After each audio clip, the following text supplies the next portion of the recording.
Bonjour à tous. Il y a un nouveau sondage qui vient de sortir aux États-Unis.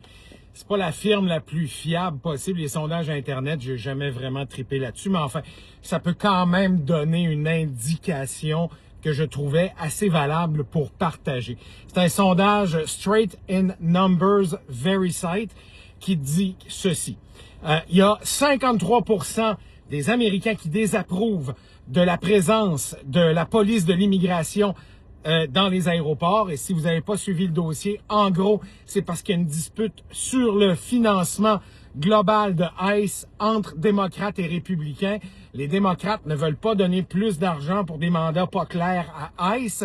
Et par ce fait, l'administration Trump refuse de financer l'ensemble des opérations, incluant le TSA, c'est-à-dire la sécurité des transports, l'administration de la sécurité dans les transports, qui gère la sécurité dans les aéroports. Alors, c'est pour ça qu'il y a présence potentielle, en fait, ils ont déjà commencé, là, de policiers de ICE, mais ils sont pas entraînés pour ça, et c'est ce que craignent les Américains. D'ailleurs, les Américains se rendent compte que la situation dans les aéroports aux États-Unis c'est empiré. C'est 77% des répondants au sondage, qui disent que la situation est chaotique et d'autant pire dans les aéroports.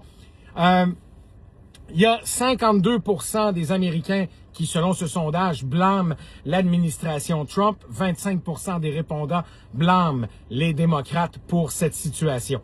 Et la confiance des Américains, il y a seulement 37% des Américains qui ont confiance dans la police de l'immigration, dans ICE.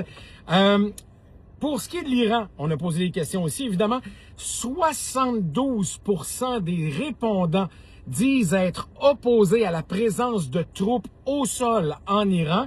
Il y a 60% des répondants qui prônent un cessez-le-feu négocié. Il y a seulement 29% des répondants qui souhaitent que continuent les opérations.